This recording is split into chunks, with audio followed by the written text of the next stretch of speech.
సుందరాకాండ పారాయణము 20వ సర్గం మొదటి శ్లోకం. సాతాం పతివ్రతాం ధీనాం నిరానందాం తపస్విని సాకారై మధురైర్వాక్యై న్యదర్శ్యత రావణః. తాత్పర్యం: పతివ్రతయై ఆనందమునకు దూరమై దీనావస్థలోనున్నట్టి ఆ సీతాదేవిని గూర్చి ఆమె కడకు వచ్చిన రావణుడు తీయనైన అభిప్రాయ గర్భితములగు మాటలతో తన హృదయమునిట్లు వెల్లడించెను. 2వ శ్లోకం.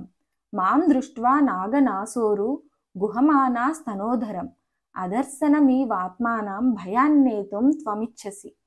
తాత్పర్యం: ఓ సుందరాంగి, నన్ను చూడగనే నీ స్తనములను ఉదరమునకు కప్పుకొనుచు నాకు నీ రూపం కనబడకుండా చేయుటకై భీతితో నీవేళ ప్రవర్తించుచుంటివి. 3వ శ్లోకం.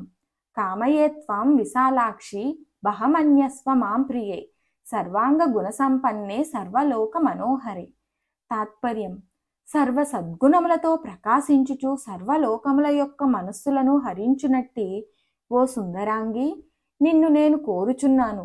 నాకు ప్రియురాలివై నన్ను ప్రేమతో మన్నింపుము. 4వ శ్లోకం.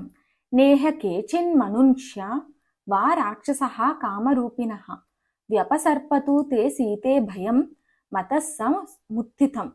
తాత్పర్యం: ఓ జానకి, ఇచ్చట నీవు సందేహింపవలసినట్టి మనుష్యులు గాని కామరూపులైన రాక్షసులు గాని ఎవ్వరునూ లేరు.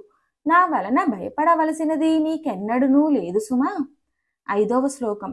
స్వధర్మో రాక్షసం భీరు సర్వథైవన సంశయః గమనం వా పరస్త్రీణాం హరణం సంప్రమధ్యవ.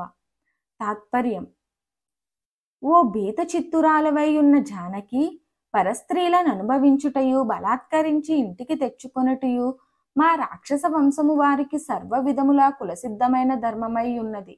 కాబట్టి నన్ను చేపట్టు విషయమున నీకు ఎట్టి శంకకును తావులేదు. 6వ శ్లోకం. ఏవం చైత దుకామాం తు నత్వం స్ప్రక్ష్యామి మైథిలి కామం కామ శరీరే మే యథాకామం ప్రవర్తతాం. తాత్పర్యం: ఏమైనను నన్ను కామింపనట్టి నిన్ను నేను ఎంత మాత్రము తాకను సుమా. ఓ జానకి, నాలో విజృంభించుచున్న మన్మథ వికారము నా శరీరమునందే అణిగియుండుగాక. 7వ శ్లోకం. దేవీ నేహ భయం కార్యం మయీ విశ్వసిః ప్రియే ప్రణయస్వచ తత్వేన మైవంబు శోకలాలస. తాత్పర్యం: ఓ పూజ్యురాలా, నీ శీల రక్షణమును గూర్చి భయపడకుము. నాపై పూర్తిగా విశ్వాసమును కలిగియుండుము. నన్ను హృదయపూర్వకముగా ప్రేమింపుము. ఈ విధంగా దుఃఖ నిమగ్నురాలై ఉండకుము. 8వ శ్లోకం. ఏకవేణీ ధరాశయ్య ధ్యానం మలినమంబరం అస్థానే పుప్యవాసశ్చ నైతాన్యోపయికానితే. తాత్పర్యం: ఈ రీతిగా కేశములను జడకట్టించుట, నేలపై పరుండుట, చింతా నిమగ్నురాలివై ఉండుట, మలినమైన వస్త్రములు ధరించియుండుట, నిష్కారణముగా ఉపవాసం చేయుచుండుటాను నీ కృత్యములెంత మాత్రమును నీకు తగినవి కావు సుమా. 9, 10 శ్లోకాలు. విచిత్రాని చ మాల్యాని చందనాన్యగరూని చ వివిధాని చ వాసాంసి దివ్యాన్యాభరణాని చ మహర్నాహి చ పానాని శయనాన్యాసనాని చ గీతం నృత్యం చ వాద్యం చ లభమాం ప్రాప్య మైథిలి. తాత్పర్యం: ఓ జానకి, నీవు నన్ను స్వీకరించి చిత్ర విచిత్రములైన పుష్పమాలికలను, చందనాది సుగంధములను, అగరు ప్రభుతి ధూపములను, పలు విధములగు వస్త్ర విశేషములను, లోకోత్తరములగు భూషణములను, అమూల్యములైన పానీయములను, హంసతూలికా తల్పములను, వివిధ మణిమయాసనములను, నృత్య గీత వాద్యాది విలాసములను పొంది తనివితీరా అనుభవింపుము. 11వ శ్లోకం. స్త్రీరత్నమసిమైవం భూహు కురు గాత్రేషు భూషణం మాం ప్రాప్య హి కథం ను స్యాస్త్వమనర్హ సువిగ్రహే. తాత్పర్యం: నీవు స్త్రీజాతికి మేలుబంతివి. ఈ రీతిగా మలిన రూపంతో నుండకూడదు. వడలి నిండా ఆభరణములను ధరింపుము. దివ్యమైన రూప సంపద గల ఓ సుందరి, నన్ను చేపట్టిన పిమ్మట అలంకారయుక్తురాలవు కాకుండా ఎట్లుండగలవు. 12వ శ్లోకం. ఇదంతే చారు సంజాతం యౌవనం యతివర్తతే యా దదీతం పునర్నైతి శ్రోత శీఘ్రమపామివ. తాత్పర్యం: నదియందు ప్రవహించు నీరు వలె గడిచిపోయినది వెనుకకు రాదు గదా. అనన్య దుర్లభమైన నీ యౌవన వయస్సు వ్యర్థంగా గడిచిపోవుచున్నది సుమా. 13వ శ్లోకం. త్వాం కృత్వో పరతో మన్యే రూపకర్తాస విశ్వసృట్ నా హి రూపోమప త్వన్యాత వాస్తి శుభదర్శని. తాత్పర్యం.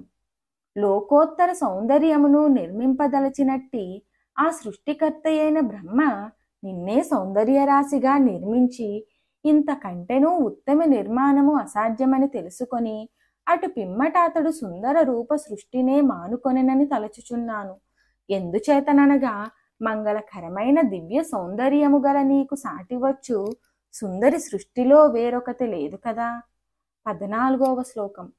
త్వాం సమాసాధ్య వైదేహి రూపయౌవన శాలిని కహా పుమారతి వత్తేత సాక్షాదపి పితామహ.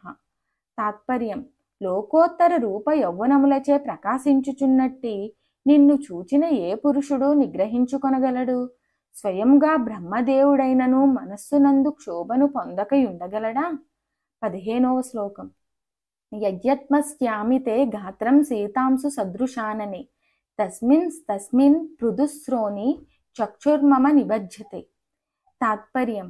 హిమాంశు శీతలైన ముఖ ప్రకాశము గల ఓ సుందరాంగి, నీ శరీరమునందలి ఏ అవయమును చూచినా ఆ యవయవనమునందే నా దృష్టి బంధింపబడిపోవుచున్నది సుమా. 16వ శ్లోకం. భవమైథిలీ భార్యామే మోహమేనం విసర్జయ బహ్వీనా ముత్తమ స్త్రీనా మాహృతానా మితస్తతః సర్వా సామేవ భద్రం తేమమాగ్ర మహిషీ భవ. తాత్పర్యం. ఓ జానకి, నాకు భార్యవగుము, అనావశ్యకమైన శంకను విడువుము. నేనెల్ల లోకముల నుండి తీసుకొని వచ్చిన అసంఖ్యాకలుగానున్న నా భార్యలందరికును నీవే పట్టమహిషివిగా నుండి గొప్ప మేలు సంపాదించుకొనుము.